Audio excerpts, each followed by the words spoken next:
Assalamualaikum warahmatullahi ta'ala wabarakatuh. Bismillahirrahmanirrahim. Alhamdulillahi rabbil alamin.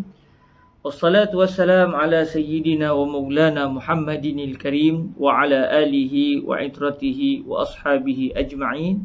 Amma ba'd. Alhamdulillah, syukur kita kehadrat Allah Subhanahu wa taala dapat kita bertemu lagi dalam majlis pembacaan sahih Al-Imam Al-Bukhari. Dan kita berada di hadis yang ketiga biiznillahi subhanahu wa ta'ala. Dan sebagai mengambil keberkatan, kita akan membaca hadis yang panjang ini daripada awal sehingga ke bahagian yang akan kita bincangkan pada petang ini biiznillahi subhanahu wa ta'ala. Dengan sanad yang menyambung daripada para guru sehinggalah sampai kepada Al-Imam Al-Bukhari Muhammad ibni Ismail ibni Ibrahim ibni Al-Mughirah ibni Bardizbah Al-Bukhari. Semoga Allah merahmati beliau, meridai beliau, juga para guru beliau, para murid beliau dan semua para ulama yang telah menyambungkan kitab ini sehingga sampai kepada kita. Allahumma amin. Al-Imam Al-Bukhari radhiyallahu anhu berkata, Haddatsana Yahya bin Bukair qala haddatsana Laits an Uqail an Ibn Shihab an Urwah bin Zubair عن عائشة أم المؤمنين رضي الله عنها أنها قالت أول ما بدأ به رسول الله صلى الله عليه وآله وسلم من الوحي الرؤيا الصالحة في النوم فكان لا يرى رؤيا إلا جاءت مثل فلق الصبح ثم حبب إليه الخلاء وكان يخلو بغار حراء فيتحنس فيه وهو التعبد الليالي ذوات العدد قبل أن ينزع إلى أهله ويتزود لذلك ثم يرجع إلى خديجة رضي الله عنها فيتزود لمثلها حتى جاءه الحق وهو في غار حراء فجاءه الملك فقال اقرأ قال ما أنا بقارئ فأخذني فغطني حتى بلغ مني الجهد ثم أرسلني فقال اقرأ قلت ما أنا بقارئ فأخذني فغطني الثانية حتى بلغ مني الجهد ثم أرسلني فقال اقرأ فقلت ما أنا بقارئ فأخذني فغطني الثالثة ثم أرسلني فقال اقرأ باسم ربك الذي خلق الإنسان من علق اقرأ وربك الأكرم فرجع بها رسول الله صلى الله عليه وآله وسلم يرجف فؤاده فدخل على خديجة بنت خويلد رضي الله عنها فقال زملوني فزملوه حتى ذهب عنه الروع فقال لخديجة وأخبرها الخبر لقد خشيت على نفسي فقالت خديجة رضي الله عنها كلا والله ما يخزيك الله أبدا إنك لتصل الرحم وتحمل الكل وتكسب المعدوم وتقري الضيف وتعين على نوائب الحق. Kita berhenti setakat ini dahulu dan kita cuba lihat apakah yang dihuraikan oleh Syekh Al-Imam Al-Qastallani khususnya daripada kitab beliau Irsyadus Sari terhadap petikan yang bermula daripada petikan Faraja' biha Rasulullah sallallahu alaihi wasallam yarjufu aduh. Disebut di sini setelah baginda Nabi sallallahu alaihi wasallam menerima wahyu iaitu 5 ayat pertama daripada surah Al-Alaq pada malam 17 Ramadan tahun yang ke-41 Gajah, iaitu ketika Nabi berusia 40 tahun 6 bulan. Maka disebut bahawa lantas baginda telah pulang membawa 5 ayat tersebut dalam keadaan hati baginda adalah bergementaran. Baginda pulang dalam keadaan ketakutan. Lalu baginda telah masuk menemui Sayyidatuna Khadijah binti Khuwailid radhiyallahu anha, isteri baginda Nabi. Daripada Gua Hira, baginda telah pulang dalam keadaan ketakutan pada malam tersebut. Dan akhirnya daripada Gua Hira baginda berjalan sehingga sampai ke perkarangan Bukit Marwah, iaitu rumah Sayyidatuna Khadijah bintu Khuwailid. Lalu baginda telah bersabda kepada Sayyidatuna Khadijah dalam keadaan ketakutan tersebut, Zammiluni, zammiluni. Kamu semua badutlah saya. Kamu semua selimutilah saya. Lalu mereka semua, iaitu yang berada dalam rumah Sayyidatuna Khadijah radhiyallahu anha, telah membalut baginda Nabi, telah menyelimuti baginda Nabi, sehingga hilanglah ketakutan daripada baginda Nabi sallallahu alaihi wasallam. Kita tengok sedikit uraian yang dibincangkan oleh para ulama kita terhadap petikan bermula dari faraja biha Rasulullah sehinggalah hatta zahaba anhu ar-raw'u.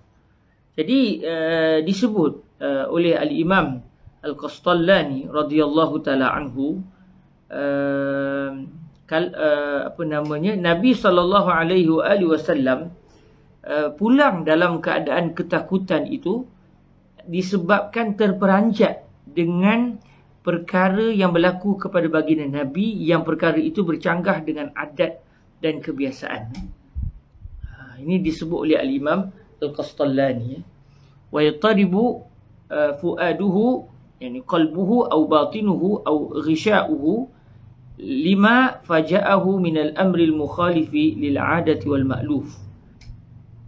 Maka baginda ketakutan, pulang dalam keadaan ketakutan itu kerana apa yang Nabi temui di Gua Hira itu bercanggah dengan kebiasaan.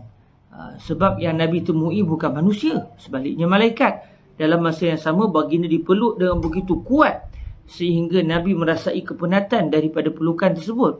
Jadi dalam masa yang sama ini adalah pertemuan Nabi dengan makhluk Allah yang namanya malaikat. Berlaku perbezaan di antara watak seorang manusia dengan watak para malaikat.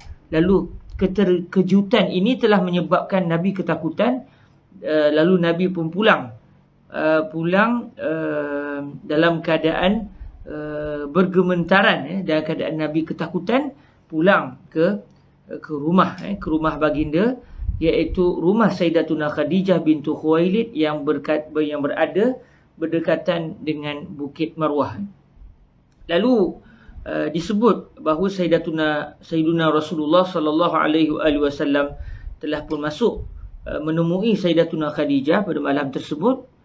Bila masuk ke rumah Sayyidatuna Khadijah pun ada, yang mana Sayyidatuna Khadijah ini memang rapat dengan baginda Rasul sallallahu alaihi wasallam, suami beliau sendiri. Lalu baginda Nabi telah memberitahu kepada Sayyidatuna Khadijah radhiyallahu anha apa yang dialami oleh baginda sewaktu baginda bertemu dengan Sayyiduna Jibril alaihi salam di Gua Hira tersebut. Saya teringat dengan apa yang disebut oleh ataupun yang ditulis oleh Syekh Muhammad Sa'id Ramadan Al-Buti dalam kitab beliau Fiqhus Sirah An-Nabawiyah.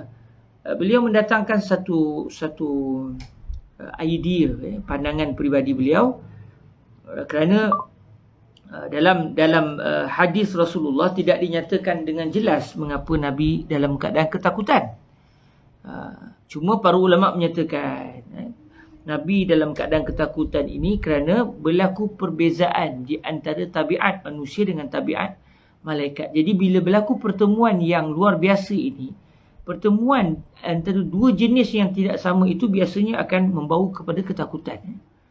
Dan Syekh Muhammad Sa'id Ramadan Al-Buti menyatakan, apabila Nabi pulang dalam keadaan ketakutan, ini membuktikan bahawa Nabi SAW bersunyi-sunyian di Gua Hira itu bukan untuk melakukan satu ritual demi mengharapkan kedatangan malaikat. Ini disebut oleh Al-Imam Syekh Muhammad Sa'id Ramadan Al-Buti. Nabi berada di Gua Hira itu hanya semata-mata ingin beribadah semata-mata, bukan dengan tujuan inginkan kenabian, ingin dilantik sebagai rasul, ataupun ingin apa-apa yang lain. Kerana orang yang menginginkan satu perkara dan apabila dia mendapat perkara tersebut, apa yang berlaku pada dirinya adalah bukan ketakutan, sebaliknya kegembiraan. Jadi apabila Nabi SAW pulang dalam keadaan ketakutan, setelah menerima 5 ayat pertama daripada surah Al-Alaq, maka ini membuktikan bahawa baginda terperanjat dan tidak menyangka-nyangka yang baginda telah menerima wahyu daripada Allah Azza wa Jalla melalui perantaraan Sayyidina Jibril dalam keadaan baginda pergi ke Gua Hira bukan untuk tujuan menunjuk-nunjukkan diri baginda kepada Allah supaya Allah memilih baginda sebagai rasul. Makanya Allah mentakdirkan Nabi pulang dalam keadaan begitu ketakutan sehingga dalam sebahagian riwayat disebut bahawa daging yang berada di tepi leher baginda Nabi ini sampai bergetaran. Orang yang terlalu takut bukan semata-mata dia tu dalam bentuk ketakutan, perasaannya takut, tetapi tubuh badannya juga menggigil. Disebut dalam sebahagian riwayat bahawa yarjufu bawadiruhu, sehingga bahagian kulit yang berada di antara tengkuk, pipi dan juga telinga ini, kawasan ini yang saya tunjuk ini, kawasan ini sampai bergetaran. Maksudnya Nabi sangat takut. Dan kata Syekh Muhammad Said Ramadan Al-Buti, Syekh Muhammad Said Ramadan Al-Buti, beliau berkata, apabila ketakutan itu berlaku, ini menunjukkan yang Nabi tidak menyangka yang baginda akan menerima wahyu. Jadi kalau ada orang kata Rasulullah sengaja duduk bermeditasi, contoh duduk bertapa di Gua Hira supaya baginda dilantik sebagai rasul, maka dakwaan ini akan ditolak dengan realiti yang berlaku kepada baginda Nabi, iaitu Nabi pulang dalam keadaan begitu takut sehingga bergetaran habis tubuh baginda Rasul sallallahu alaihi wasallam. Sedangkan kalaulah seseorang inginkan sesuatu, maka dia pulang dalam keadaan gembira. Kalau contohlah Rasulullah memang teringin nak jadi Nabi, dan Nabi Muhammad pergi ke Gua Hira itu dengan tujuan supaya baginda akan dilantik oleh Allah Azza wa Jalla untuk menjadi Rasul akhir zaman, maka Nabi akan pulang dalam keadaan tersenyum. Lepas tu panggil Sayyidatuna Khadijah, saya nak cerita satu benda yang begitu menggembirakan hati saya. Hari ni saya dah jadi Nabi. Tetapi Nabi balik dengan ketakutan, minta diselimutkan lagi, kata Al-Imam Al-Qastallani, kerana adat biasanya kalau orang dalam keadaan ketakutan, kita ambil kain, kita tutup badan dia, kita selimuti dia, dia akan mengurangkan bebanan ketakutan yang dia hadapi. Maka dengan sebab itulah Rasulullah meminta supaya baginda dililit, baginda diselimuti untuk mengurangkan ketakutan yang baginda hadapi. Jadi kalaulah Rasulullah memang nak jadi Nabi, memang mengharapkan agar baginda dilantik sebagai Rasul, nescaya Nabi pula dalam keadaan begitu gembira, begitu ceria, dan tak berlakulah kisah Nabi balik dalam keadaan ketakutan. Jadi di sini kita dapat belajar satu ibrah, satu pengajaran. Semua yang berlaku pada baginda Nabi itu, kalau kita halusi, maka kita akan dapat mengambil apa hikmah. Walaupun mungkin tidak ditulis dalam hadis, tidak dinyatakan jelas oleh hadis, tetapi para ulama kita menggunakan kemampuan ilmu yang mereka ada untuk mencari hikmah yang berada di sebalik setiap kisah baginda Rasulullah sallallahu alaihi wasallam. Terima kasih saya ucapkan kepada semua. Jazakumullahu khairan. Aqulu qawli hadza wa astaghfirullah li wa lakum. Assalamualaikum warahmatullahi wabarakatuh.